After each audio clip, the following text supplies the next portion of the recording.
সংসারের নুন আনতে পান্তা ফুরায়, তাঁত বুনেই কোনো রকমে টেনে টুনে চলে সংসার। সেই পরিবার থেকেই উঠে এসেছে উজ্জ্বল নক্ষত্র। উচ্চ মাধ্যমিকে রাজ্যের মধ্যে প্রথম 10-এ স্থান করে নিয়েছে হুগলির বেগমপুরের বৃষ্টি দত্ত। তার প্রাপ্ত নম্বর 487। মাধ্যমিক পর্যন্ত পড়েছে বাবার কাছে। উচ্চ মাধ্যমিকে নিজের চেষ্টাই ভালো ফল করেছে বৃষ্টি। মেয়ের উচ্চ শিক্ষার জন্য দুশ্চিন্তার ভাঁজ এখন বাবার কপালে। উচ্চ মাধ্যমিকে হুগলি জেলার প্রথম 10-এ স্থান করে নিয়েছে 13 জন ছাত্রছাত্রী। তাদের মধ্যে 10ম স্থান অধিকার করেছে বেগমপুর হাই স্কুলের কলা বিভাগের ছাত্রী বৃষ্টি। এইরকম রেজাল্ট এটা কি মানে প্রত্যাশিত ছিল? কিছুটা প্রত্যাশিত ছিল আমি বলবো, তবে অতটা শিওর ছিলাম না। তুমি জানতে পারলে এরকম রেজাল্ট করেছে? রেজাল্ট বলতে নিউজ মাধ্যমে আমি জানতে পারি। তারপর আর সেভাবে কিছু দেখা হয়নি। পড়াশোনা কতক্ষণ করতে? পড়াশোনা বেশিক্ষণ নয়, 5-6 ঘন্টা। আবার রোজ যে নিয়মিতভাবে যেটা সময় বেঁধে পড়া, সেটা আমি করতাম না একদমই। যেদিন ইচ্ছা যেত, ভালো লাগতো, হয়তো একদিন গ্যাপ দিয়ে দিলাম, সেইভাবেই। পড়াশোনার বাইরে কি ভালো লাগে? পড়াশোনার বাইরে কবিতা, গান, এগুলোই। চর্চা করো? না, সেভাবে করা হয় না। এখন তো পড়াশোনার চাপে পড়াশোনাই করতাম, তো ওইগুলো আর কি শখ বলতে পারেন। এই যে সাফল্য, এর পেছনে অবদান কাদের? স্কুলের তো একটা বিরাট অবদান।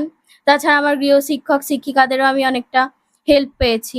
আর আমার নিজের প্রচেষ্টাকে মানে ছোট করব না, নিজে অনেকক্ষণ মানে চেষ্টা করে পড়তাম।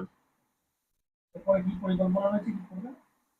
এরপর আমার ইংলিশটা খুব একটা ভালো লাগে, সেটা নিয়ে ফার্দার হায়ার স্টাডি করার ইচ্ছা আছে। বাবা সুশান্ত দত্ত একজন তন্তুবায়। তাঁতের কাপড় তৈরি করে কোনো রকমে সংসার চালান। মেয়ে 10ম স্থান অধিকার করায় পরিবারের খুশির হাওয়া বইলেও মেয়ের উচ্চশিক্ষার জন্য দুশ্চিন্তা রয়েছে বাবার মাথায়। তবে শত কষ্ট করেও মেয়ের ইচ্ছা পূরণ করতে ব্রতী হয়েছেন সুশান্তবাবু। মা পম্পা দত্ত সংসারের হাল ধরতে কুটির শিল্পে কাজ করেন। তবে মেয়ের উচ্চশিক্ষার খরচ নিয়ে বেশ দুশ্চিন্তার ভাঁজ গোটা পরিবারে। ভালো ফলের প্রত্যাশা ছিল, তবে বাধা ধরা নিয়মে পড়াশোনা করেনি কখনো বৃষ্টি। স্কুলের সব পাঠ্য বই কেনা সম্ভব হয়নি। অনেকের কাছ থেকে বই জোগাড় করে পড়াশোনা করতে হয়েছে বৃষ্টিকে। ভবিষ্যতে শিক্ষিকা হওয়ার ইচ্ছা রয়েছে তার। প্রিয় বিষয় হলো ইংরাজি। নিজেদের মধ্যে কৌতূহল থাকলে ভালো রেজাল্ট করা সম্ভব যায়, এমনটাই দৃষ্টান্ত উদাহরণ হুগলির বেগমপুরের বৃষ্টি দত্ত। যদি মেয়ের এরকম রেজাল্ট, কি বলবেন? আমার তো খুবই ভালো লাগছে। আর টিভিতে প্রথমে শুনেই খুব খুশি হয়েছি, যা কোনোদিন কল্পনাও করতে পারিনি।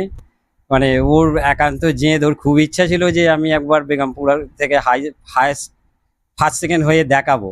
সেই হিসাবে খুবই ভালো লাগছে। বাড়ি থেকে কতটা গাইড করতে পারবে না? বাড়ি থেকে গাইড বলছে যতটা সম্ভব, মানে পেরেছি করেছি। এবার বাকিটা তো ওর চেষ্টা। আমার কাজের চাপে আর করানো হয়নি। মাধ্যমিক পর্যন্ত ওকে আমিই করিয়েছি। তারপর হায়ার স্টাডির জন্য আবার কিছু মাস্টার দেখা হয়েছিল। আপনি এখন তাহলে কি করছেন? এখন ওই আমাদের যে বাবাদের কাজ ছিল, সেই সুতোর কাজই করা হচ্ছে আর কি। তুমি আর হায়ার সেকেন্ডারি মানে হায়ার এডুকেশন দরকার, কিভাবে চালাবেন? সেটাই তো ভাবনার বিষয়। চেষ্টা করব যাতে যে কোনো প্রকারে ওকে সাহায্য করতে পারি, সেটাই চেষ্টা করে যাব।